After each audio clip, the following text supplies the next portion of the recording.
Good my friends, welcome to my channel नो की मोहब्बत। और आप देख रहे हैं bounce of love. Last episode में हमने देखा था कि जहाँ पर जो महक रहती है वो बहुत ज़्यादा टेंशन में आ जाती है, उसे बहुत ज़्यादा वरीडनेस रहती है, उसकी हैप्पीनेस कहीं पर भी नहीं रहती है। हालांकि वो जॉब ज्वाइन करती है क्योंकि उसके ऊपर फैमिली रिस्पॉन्सिबिलिटीज़ रहती है, पर उसे कहीं ना कहीं बहुत ज़्यादा याद आ रही रहती है मायरा की। और ऐसा नहीं था कि उसने मायरा को पाने के लिए या मायरा को समझाने की कोशिश नहीं करी, इवन उसने उसे बहुत ज़्यादा कॉल करे। बट उस समय कुछ जल्दबाजी ऐसी हो गई थी कि उसे ये डिसीजन लेके जाना पड़ा क्योंकि उसकी फैमिली भी कहीं ना कहीं प्रॉब्लम्स में थी। बट इस समय जो मायरा थी वो इतनी ज़्यादा हर्ट थी, इतनी ज़्यादा, इतनी डीपली हर्ट थी, और उसके मन में ना बहुत सारे थॉट फॉर्म्स ऐसे चल रहे थे कि भैया ये तो पहले से ही डिसाइड था महक का, और ये तो सिर्फ एक बहाना है, उसे ये चीज़ करनी थी, उसे मेरे साथ रहना नहीं था। वो नेगेटिव वे में सोच रही थी, बट एक्चुअली में वो समझना ही नहीं चाह रही थी सिचुएशन में। और कभी कभार इंसान इतना ज़्यादा डीपली हर्ट होता है कि वो सही और गलत के बीच में फैसला करना भी नहीं चाहता है। वही हो रहा था। बट इस सिचुएशन का फ़ायदा किसी और ने उठाया था। वहाँ जो नताशा थी, उसका जो भाई रहता है विवियान, उसकी एक गंदी नज़र पड़ जाती है हमारी मायरा पे।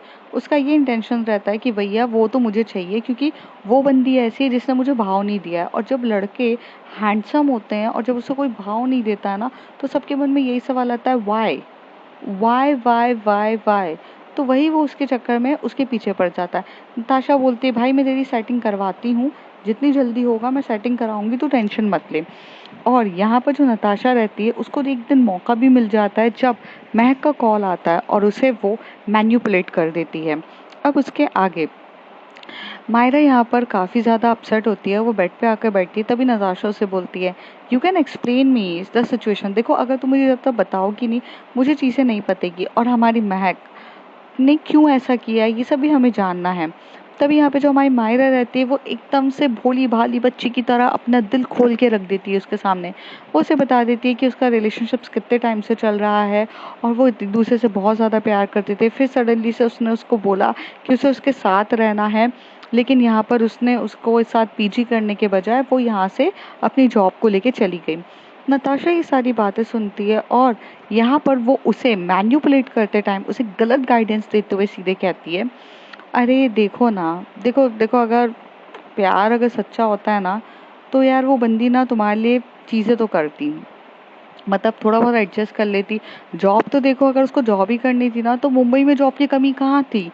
देखो, मुंबई तो यार सबसे ज़्यादा जॉब देता है। मुंबई में तो लोग बाहर बाहर से आते हैं जॉब करने के लिए। अगर जॉब ही करना था, अपनी फैमिली को सपोर्ट करना था, तो यार वो देखो यहाँ पर भी जॉब कर सकती थी। बाकायदा उसे यहाँ पर भी अच्छा पैकेज मिल जाता। जिस तरीके से तुम बता रही हो कि भाई वो पूरे के पूरे इस बैच की टॉपर रही है, और इस बैच को जो ये पास आउट बैच 2018 की ये सबसे बड़ी टॉपर रही है भाई, तो ये इस हिसाब से तो यार उसको अच्छी खासी जॉब मिलनी चाहिए थी। तो तुम्हारे साथ ना उसने सही नहीं किया है। अगर वो तुमसे प्यार करती ना, तो वो ये भी कर सकती थी कि एक बार वो यहाँ पर जाके जॉब्स देती, और अगर यहाँ पर उसे अच्छा पैकेज मिलता तो वो तुम्हारे साथ यहाँ रह सकती थी, तुम्हारे साथ रहती। तुम कॉलेज के पीजी में, कॉलेज के हॉस्टल्स में तो नहीं रह सकते हो, तो बाहर जाके कोई पीजी ले लेते, वहाँ पर तुम साथ दोनों साथ में रहते। देखो, बहुत सारे वेज है। अगर प्यार, if you have a love ना, तो देर इज़ अ मल्टीपल वे कि एडजस्ट कर सकते हैं। देखो, मैं तो तुम्हें ऐसे बताती हूँ कि बहुत सारे लोग प्यार में क्या क्या नहीं करते। तब यहाँ पे मायरा कहते हैं, एग्जैक्टली, प्यार में तो बहुत कुछ होता है ना। बट देखो ना, उसकी फ्रेंड है युक्ति, वो भी उनके, युक्ति और Aarushi, they having a relationships. आप देखो ना, वो साथ में रहते हैं, एक दूसरे के साथ हस्बैंड एंड वाइफ की तरह रहते हैं। और यहाँ पर ना महक मेरे से प्यार ही नहीं करती थी शायद से। महक को सिर्फ और सिर्फ शायद से अट्रैक्शन था, कोई मुझसे अटैचमेंट ही नहीं था। शायद इसी वजह से वो वहाँ से चली गई। उन्होंने एक बार भी नहीं सोचा कि मैं उनके बिना कैसे रहूँगी, मैं क्या रहूँगी। पता है, जब से वो गई है ना, तब से मैं गुमसुम सी हो गई हूँ। तब से मेरा किसी चीज़ में मन नहीं लगता। मैं स्टडीज़ भी कर रही हूँ तो मेरा को फोकस नहीं होता था। पता है, मुझे पढ़ाने वाली भी कोई और नहीं, महक थी। वो मुझे इतने अच्छे से पढ़ाती थी, और वो एक अलग ही बंदी थी। मतलब मैं उनके बारे में बात करूँ ना, तो मेरे ना चेहरे पे एकदम से मुस्कान आ जाती है, क्योंकि वो टॉपर रही हैं, हर चीज़ में अच्छी थी। पता है, वो स्पोर्ट्स में भी कितनी अच्छी थी, टॉपर रही हैं हर चीज़ में। और पता है, इस कॉलेज में, जिस कॉलेज में आप पढ़ रहे हो, मतलब अभी तो आप एमटेक कर रहे हो यहाँ से, लेकिन उस कॉलेज में अगर आप किसी से भी पूछोगे कि महक के बारे में, तो सबको ये बताएंगे कि महक इतनी ज़्यादा, मतलब एक टॉप पर्सनालिटी थी स्टूडेंट काउंसलिंग में। वो बेस्ट प्रेसिडेंट का अवार्ड उनको मिला था, क्योंकि स्टूडेंट अभी तक के कितने भी काउंसलिंग में आज तक ऐसा प्रेसिडेंट नहीं मिला था जिसने स्टूडेंट वेलफेयर के बारे में इतना हाई पिच में इतना सब कुछ किया। उनसे तो सीनियर तक डरते थे, उनका नाम ले लिया जाए तो यहाँ काम हो जाता था। और वो एक अलग ही बंदी थी, मतलब अलग ही बंदी है वो एक भी चीज़ के लिए ना, मतलब मुझे आज तक कभी किसी टेंशन नहीं हुई। स्टडीज़ आज जो मैं इतना टॉप करती हूँ वो सब उनकी बदौलत है, क्योंकि वो मुझे बहुत अच्छे से बताती है। पता है, मेरी लाइफ का ना सबसे इम्पोर्टेंट हिस्सा है वो। मैं उनके बिना एक पल भी नहीं जी सकती हूँ, और वो मुझे छोड़ के गई है। मैं कितनी ज़्यादा हर्ट हूँ। मैं उनसे बात करना चाहती हूँ, उनसे पूछना चाहती हूँ कि क्या उन्होंने मुझसे प्यार नहीं किया, क्यों मुझे छोड़ के गई।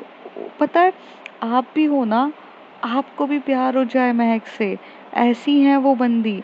मतलब वो, जब मैं उनसे फर्स्ट टाइम मिली थी ना, आई आई मीट हर, तो मुझे ऐसा लगा कि वो कितनी ज़्यादा एरोगेंट है, रूड है, मतलब खड़ूस टाइप की हैं। लेकिन जब मैं उनके साथ रहना स्टार्ट किया तब मैंने उनकी वो अच्छाइयाँ देखी जो जो कभी मैं एक्सप्लेन ही नहीं कर सकती। She is outstanding purpose, she is outstanding person, she is a, मतलब बियॉन्ड माई एक्सपेक्टेशन है वो। मैं समझ जा नहीं सकती, बस इतना समझ में नहीं आता कि वो प्यार जो मुझसे करती थी वो सच्ची में प्यार था या फिर वो क्या था कि मुझे छोड़ के गई। वो मुझे एक पल के लिए भी नहीं छोड़ती थी।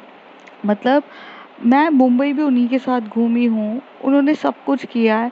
पर जब वो जाते जाते लास्ट में ये कहने लग गई कि हमें लॉन्ग डिस्टेंस रिलेशनशिप को भी मैनेज करना पड़ेगा, वहाँ से सब बातें बिगड़ गई। वो क्यों नहीं समझी कि मैं उनके बिना एक पल नहीं रह सकती हूँ। किसी को उनकी आदत दिला देना 3 साल तक, मैं पागलों की तरह, मैं उनकी आदत हो गई थी।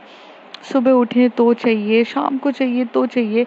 एक इंसान को एक ड्रग्स की तरह आदत डलवा देना और फिर सडनली से कह देना कि लॉन्ग डिस्टेंस मेंटेन कर लो, ये कैसे पॉसिबल है। कोई मेरा दर्द तो समझा नहीं, सबको मैं ही विलन दिखने लग गई। सबको यही लगने लगा कि भैया मैं ही पागल हूँ। लेकिन मैं कैसे रहूँ उनके बिना, जिन्होंने मुझे हंसना सिखाया, अपना प्यार करना सिखाया, अपने साथ रहना सिखाया। मैं बहुत प्यार करती हूँ उनसे, मैं नहीं रह सकती उनके बिना। नताशा सब कुछ समझ रही थी और ये देख रही थी कि मायरा जो है वो बेहद प्यार करती है।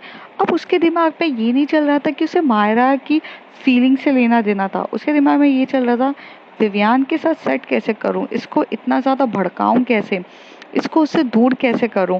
वो यही सोच रही थी। तभी उसे कहती है कि मायरा एक बात बताओ आप मुझे, जब महक इतनी अच्छी थी तो वो क्यों चली गई आपको छोड़ के। तभी वो कहती वही तो नहीं पता। तो तभी कहती है कि देखो, जब तक इंसान साथ में रहता है ना, तो एक कुत्ते से भी प्यार हो जाता है। अगर मेरे पास एक डॉगी होगा मुझे उससे भी प्यार होता है, पर वो प्यार होता है, उसे अटैचमेंट कहते हैं, उसे मोहब्बत नहीं कहते। मे बी उनका मन भर गया हो, और वैसे भी अब नई जगह जाएंगी, नए लोगों से मिलेंगी।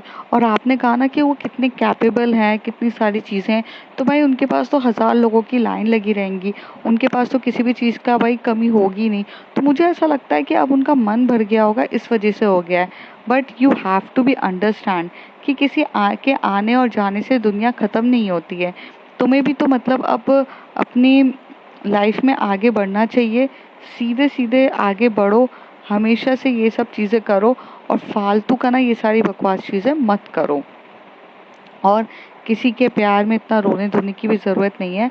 देखो, उन्हें रियलाइज़ होगा तो वो अभी तक ना, मतलब अगर तुम मुझे बता रही हो कि वो इतनी अच्छी है, सब कुछ इतना अच्छा है, इतना ज़्यादा प्यार करती है, तो यार अभी तक तो उसे फटाक से आकर तुमसे माफ़ी मांगनी चाहिए थी। बट वो नहीं आ रही है। वो उल्टा तुमसे मतलब ऐसे बोल रही है कि हाँ भाई मैं आती हूँ, तुम मेरा फ़ोन उठाओ।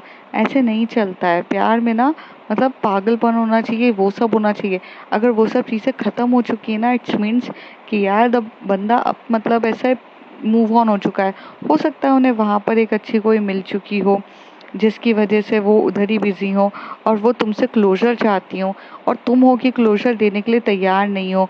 तुम बस मतलब यहाँ पर अपना उनको खींच रही हो। वो तो बस तुमसे आज़ादी चाहती है, और वो यही चाह रही होगी तुमसे। तो तभी यहाँ पे मायरा कहती है अगर ऐसा होता तो वो मुझे इतने सारे कॉल क्यों करती, अगर उनको आज़ादी चाहिए।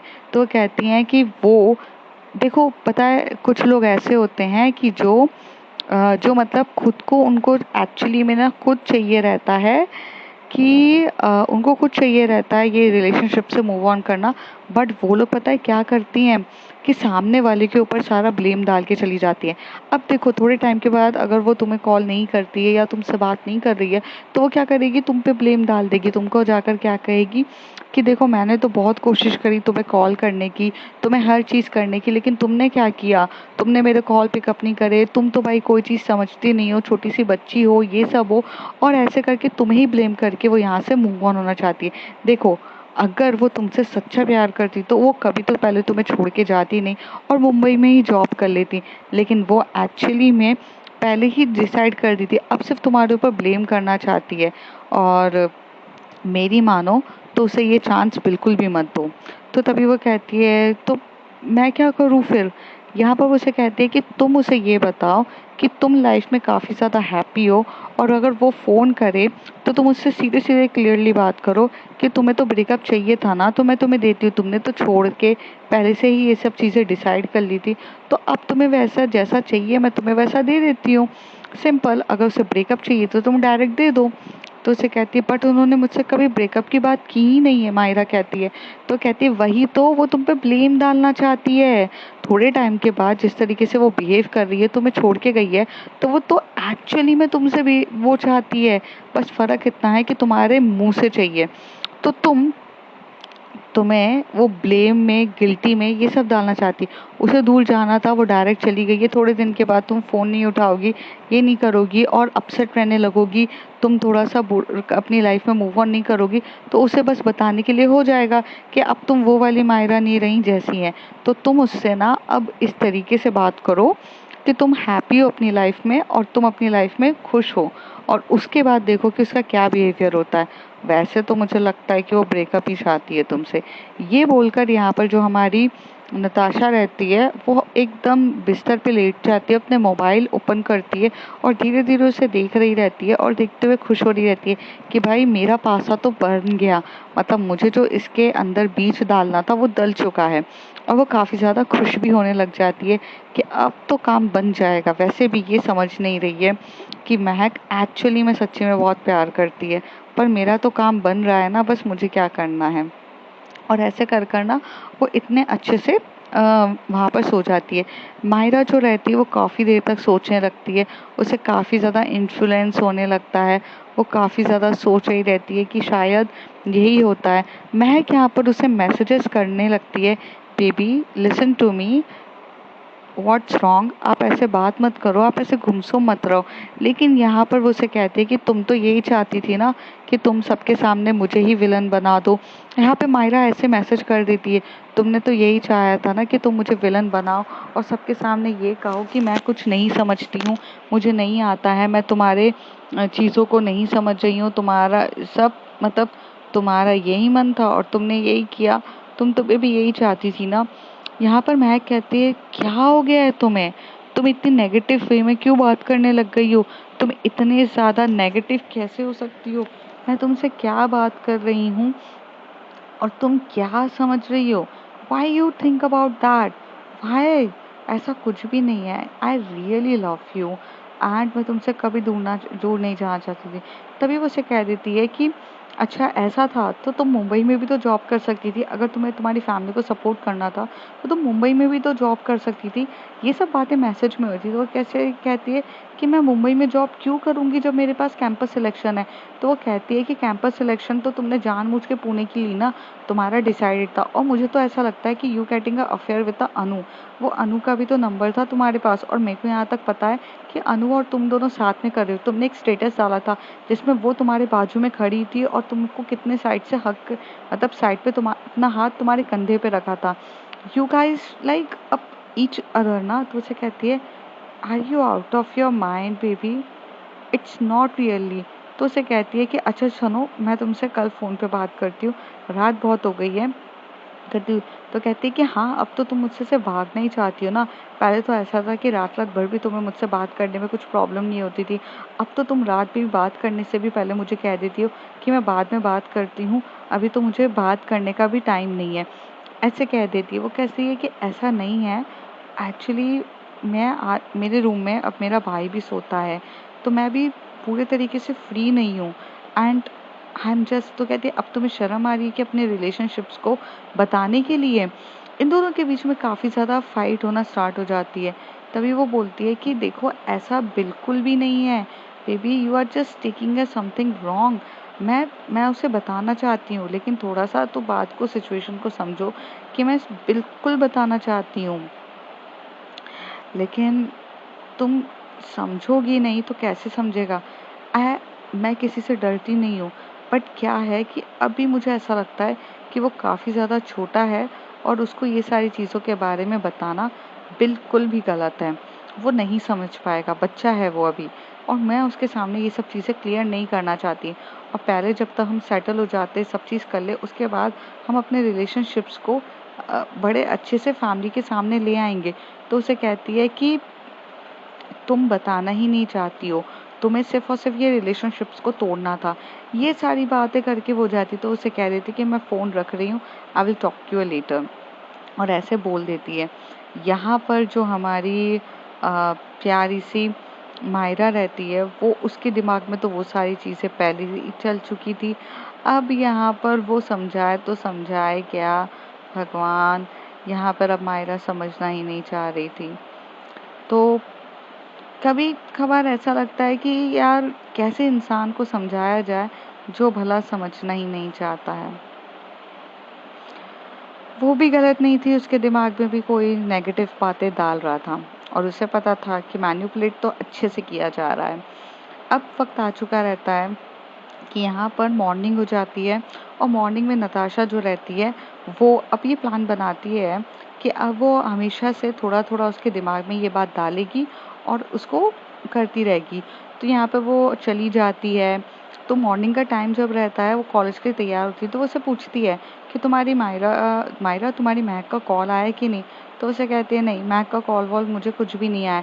तो कहती है यार, वहाँ ना कि वो तुम दोनों दूर हो, लेकिन मॉर्निंग में उसे कॉल करके पूछना चाहिए था ना कि relationship is the more important ना। वो सुबह सुबह तुमसे बात क्यों नहीं करती है, हालांकि ऐसे वो बिहेव क्यों करती है तुम्हारे साथ, क्या उसे तुमसे इतना प्यार नहीं है क्या। तो उसे कहती है कि पता नहीं। और यहाँ पर ऐसे बोल के उसके मन में ना वो जहर भर देती है। देखो मैं तो तुम्हें कह ही रही हूँ कि भाई उसे तो ब्रेकअप चाहिए तुमसे, तुम उसे देना नहीं चाहती हो, यही एक चीज़ें हैं। और इसलिए देखो अब वो तुम पे को ब्लेम कर देगी कि तुम्हारे पास टाइम नहीं था, ये नहीं था, ऐसे करके। थोड़ी देर के बाद यहाँ पर थोड़ी देर के बाद जो मायरा रहती है, अब उसके दिमाग में ये चीज़ें बैठ चुकी रहती है। भाई कोई तो उसे बहुत गंदे तरीके से ऐसे बोलेगा तो उसे भी तो लगेगा कि मेरी बेबी है जो मुझे कॉल भी नहीं करती है। फिर यहाँ पर जो महक रहती है, वो सुबह-सुबह लेट हो जाती है, सुबह-सुबह उसको इतनी जल्दी भागना रहता है और उससे नहीं मिलता है, तो उसे मै नहीं कर पाती है। थोड़े टाइम के बाद वो ऑफ़िस पहुँचती है, तो ऑफ़िस में मैसेज करती है उसको कि baby I am really sorry, मैं तुम्हें सुबह-सुबह कॉल नहीं कर पाई हूँ। आई रियली एट अ टा मुझे टाइम ही नहीं मिल पाया। मैं तुम्हें लंच टाइम पे कॉल करती हूँ and I will definitely call you. थोड़ी देर के बाद यहाँ पर मायरा ये जब मैसेजेस पढ़ती है, तो उसे थोड़ा-सा गुस्सा तो आ रहा रहता है, लेकिन उसको लगता है कि सच्ची में कुछ जेन्युइन होगा। लेकिन जब लंच टाइम पे भी उसे कॉल नहीं आता है, तो वो ये सोचती है कि ये सब चीज़ें जो हैं, वो जानबूझ के ही हो रही है। अब ये चीज़ें वो जानबूझ के ही बस मेरे ऊपर ब्लेम करना चाहती है, हर चीज़ें हो रही होती है। यहाँ पर लंच टाइम पे उसे लंच खाने तक की भी फुर्सत नहीं मिलती है, क्योंकि भैया उसका ओरिएंटेशन रहता है, उसको खाना खाने का भी टाइम नहीं मिल पाता है, तो बेचारी तुम्हें कॉल करेगी भी तो करेगी कैसे। पर ये चीज़ें महक को नहीं पता थी कि मायरा इस चीज़ का नेगेटिव वे में समझेगी। वो सोचती है कि वो उसे अच्छे से करे। जब वो यहाँ से जब थोड़ा टाइम ख़त्म हो जाता है, शाम शाम का टाइम होता है, तब वो यहाँ पे जो मायरा रहती है, वो जैसे ही अपने घर पर आती है, तो यहाँ पर जो क्या बोलते हैं, नताशा रहती है, वो बैठी रहती है और नताशा उसे बोलती है कि और बताओ क्या है, क्या रहा? तो उससे पूछती है कि कॉलेज वॉलेज कैसा रहा, वो सब कुछ उससे पूछती है, वो उसे बताती है। कहती है मायरा का फ़ोन आया तुम्हें? तो मायरा तुम्हें महक का फ़ोन आया? तो उसे कहते हैं कि उनका मैसेज आया था। क्यों? कहती है वो तो सब बहाने थे, लंच टाइम पे भी कॉल किया क्या? तो उसे कहती है कि नहीं वो नहीं कर पाए। तो उसके मन में ज़हर घोल देती है, अरे वही तो, अगर अभी देखना तो वो उसे बताएगी कि ये रीज़न था, वो रीज़न था, मेरे पास ये टाइम नहीं था। अरे भैया प्रायोरिटीज़ होनी चाहिए। शायद उसकी प्रायोरिटीज़ अभी चेंज हो चुकी है, इस वजह से वो तुम्हें कॉल भी नहीं करना चाहती है। नताशा ये डालती थी, तभी उसे बोलते हैं कि तुम भी भैया उसको बताओ कि लाइफ में ना तुम भी अब बहुत ज़्यादा खुश रहने लग गई हो, तुम्हें भी उसकी कोई इतनी फिक्र नहीं है कि तुम चुपचाप बैठी रहती हो। और ऐसे वो बोलकर उसे क्या कहती है कि तुम चलो यहाँ पर मेरे साथ घूमने चलो और थोड़ा घूम के फ्रेश होगी। तभी उसे कहती है कि नहीं मुझे फ्रेश नहीं होना है, मैं बहुत थक गई हूँ। तो उसे कहती है कि कम ऑन बेबी, चलो ना, थोड़ा बहुत फ्रेंड से मिला करो, थोड़ा खुश रहा करो। और ये बोलकर वो उसे बोलते कि चलो भी।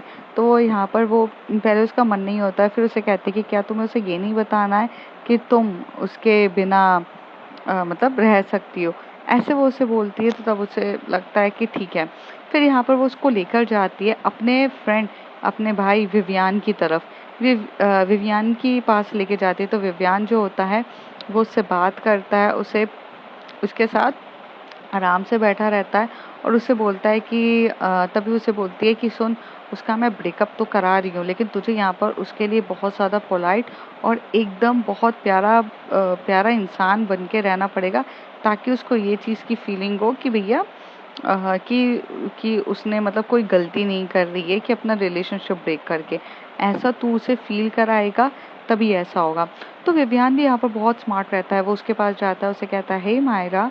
तो उसे बोलती है कि हाय, और बहुत अच्छे से बोलता है कि मायरा कि तुम कैसी हो वगैरह। तो उसे बोलती है कि आई एम गुड। और ऐसे बोलने के बाद वो उसे बोलती है कि आई एम वेरी गुड। तो उसे बोलती है कि चलो आओ, तो मैं यहाँ से मिलवाता हूँ।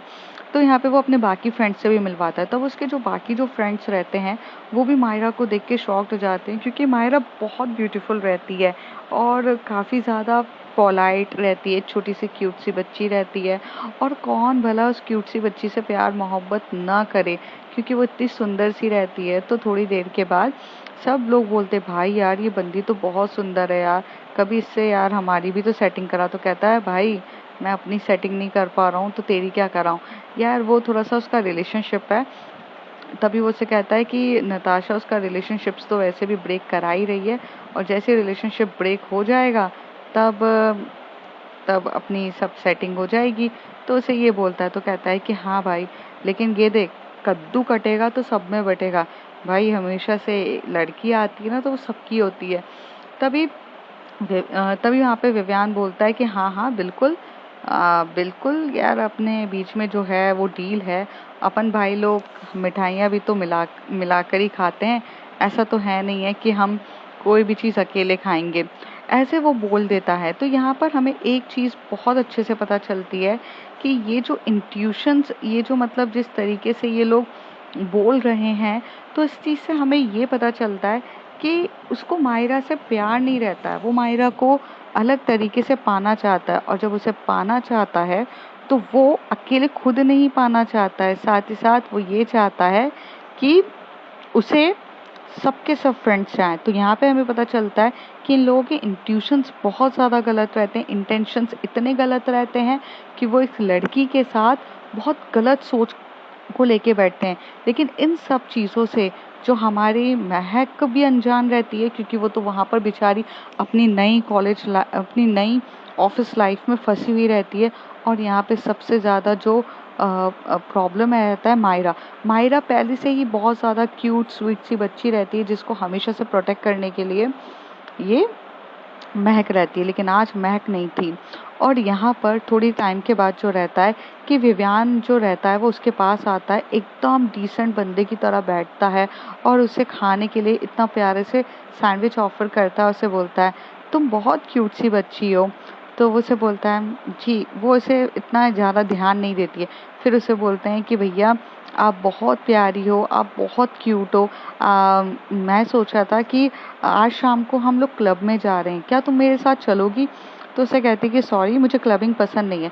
तभी नताशा आके बोलती ओ कम ऑन बेब, यार थोड़ा बहुत क्लबिंग करो, थोड़ा बहुत दोस्तों को बताओ, कोई तो अच्छी-अच्छी फ़ोटोज़ डालकर ऐसे बताता है तुम्हें कि वो अपने कॉलेज लाइफ़ को वो अपने ऑफ़िस लाइफ़ को एन्जॉय कर रहा है। यहाँ पर तुम्हें भी बताना चाहिए और you have to be move on. कि सामने वाला जब तुम्हें छोड़ चुका है तो तुम्हें मूव ऑन होना चाहिए।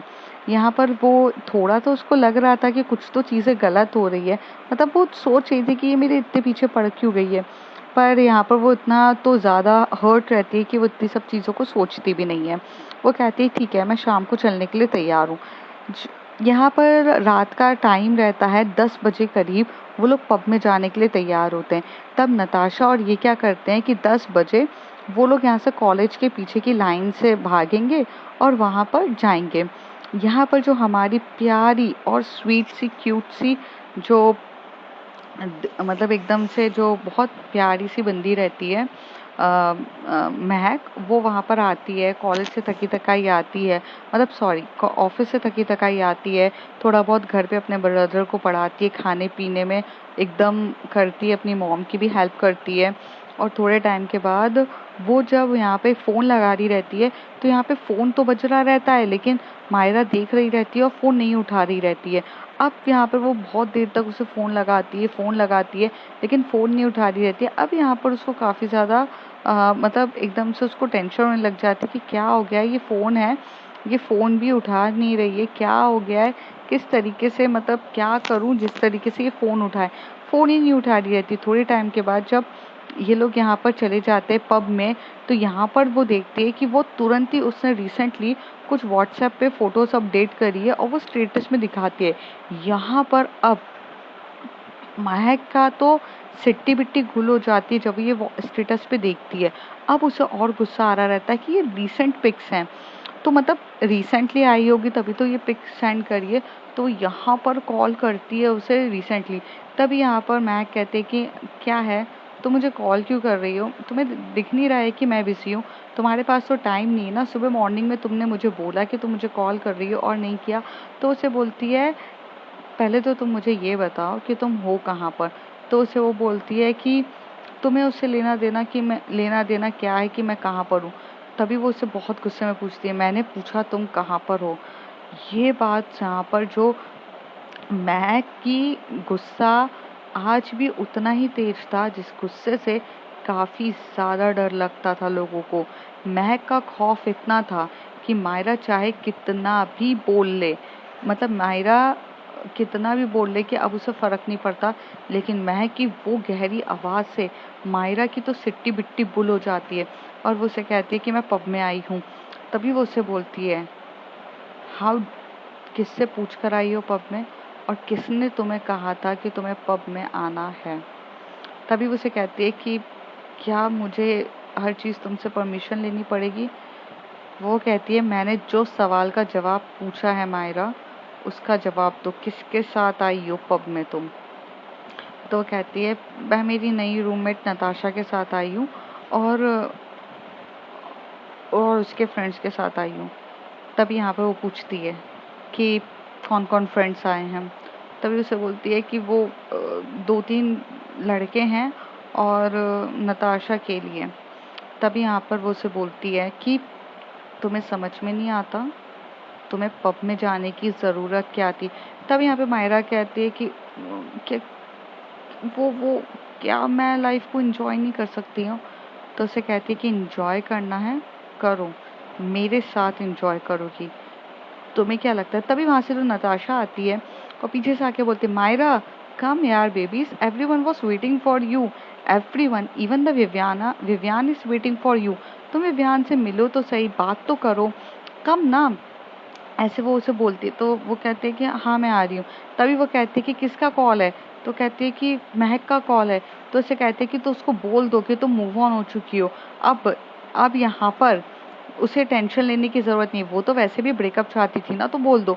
तभी वो कुछ बोलती उतनी देर में माहिरा कहती है ये क्या बकवास महक बोलती क्या बकवास कर रही है ये सुनने के बाद यहाँ पर मायरा के मुंह से आवाज़ ही नहीं निकलती है और नताशा वहाँ से फ़ोन काट देती है और उसे बोलती है चलो चलो।